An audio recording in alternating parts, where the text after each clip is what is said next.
E invece ho sentito un sacco dei tuoi talk che avete questo pensiero di Lego.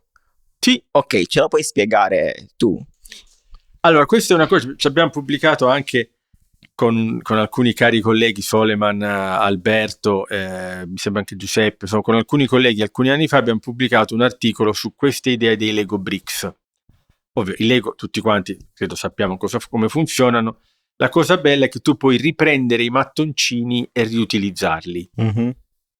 Mio figlio quando era piccolo giocava un sacco con i Lego, delle volte prendeva dei Lego anche di cose comprate per essere fatte in una certa maniera e li riutilizzava, poi tornavamo indietro e rimettevamo le cose come erano più o meno, ma l'idea era riutilizzo, prendo quei Lego e li riuso per qualcos'altro. Questo nel bambino aumenta la creatività, la fantasia e compagnia cantante. Perché è utile in neurotecnologie? Perché, come dicevo prima, fare una tecnologia e portarla in clinica porta via un sacco di tempo. Quindi se io riesco a riutilizzare la tecnologia, io riduco i tempi per affrontare una nuova problematica, una nuova disabilità. Ti faccio 2 esempi. Noi con il professor Mortini, ciao Pietro, che saluto, che è il neurochirurgo con cui lavoro con grande piacere al San Raffaele a Milano, da qualche anno stiamo facendo un'evoluzione di quello che ho cominciato qui col collega Grégoire Courtin, che anche lì saluto, che è stato uno dei pionieri della stimolazione spinale per il recupero del cammino in pazienti paraplegici.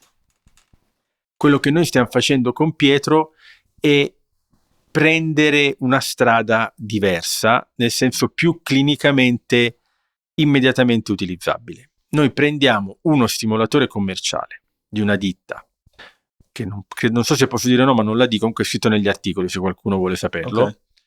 E queste tecnologie vengono usate per il dolore, per fare impianti midollo-spinale per il dolore.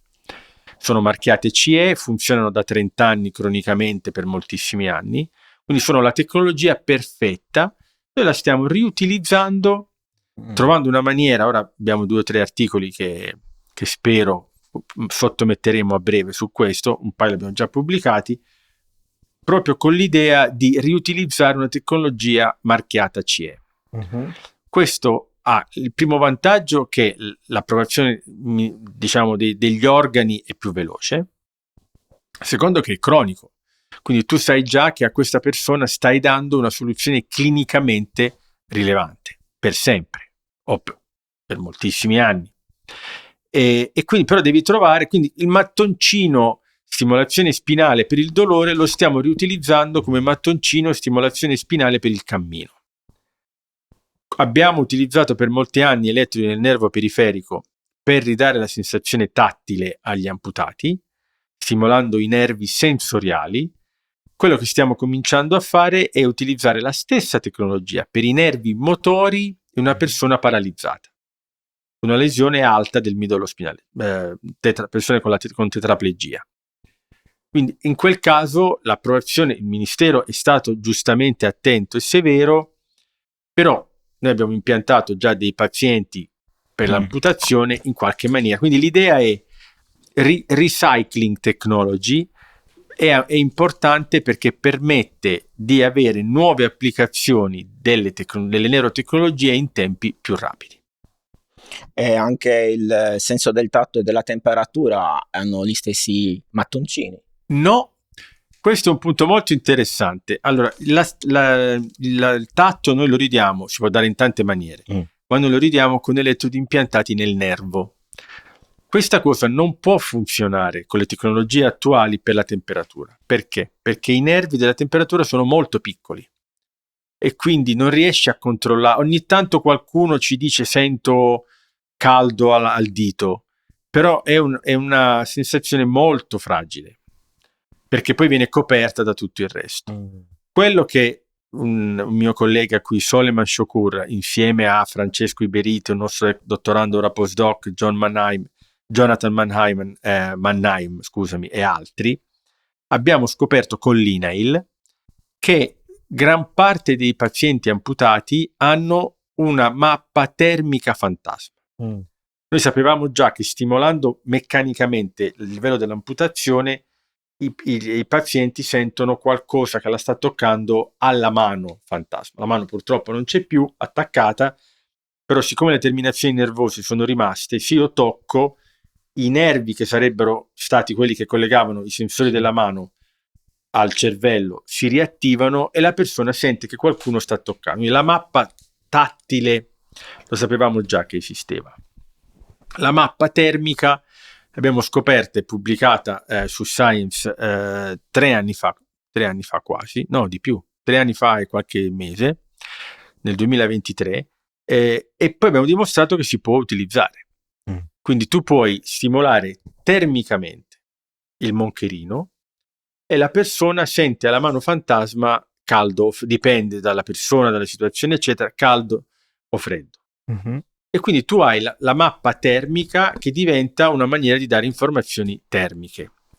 E quindi quello che noi stiamo provando a fare ora, se tutto va bene, a fine anno partirà un nuovo progetto con l'INAIL, è prendere questa soluzione ibrida e portarla in clinica, quindi avere un impianto permanente con i pazienti che avranno la stimolazione termica non invasiva, indossabile, nel moncherino, sul moncherino, nel socket, nell'invaso, e l'impianto nel nervo periferico con un pacemaker per la parte tattile.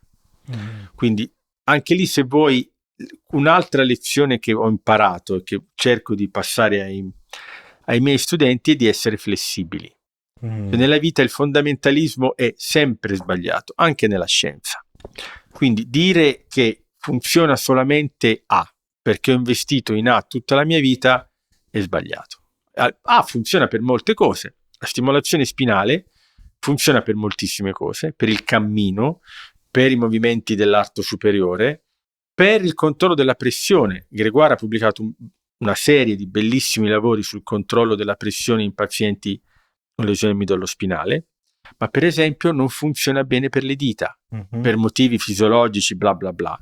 Ma il punto è che a quel punto magari devo usare il periferico. E compagnia cantante, nel senso, non esiste, anche la Lego non fa i mattoncini tutti uguali, fa non so, 4, 5, 6, 10 mattoncini fondamentali.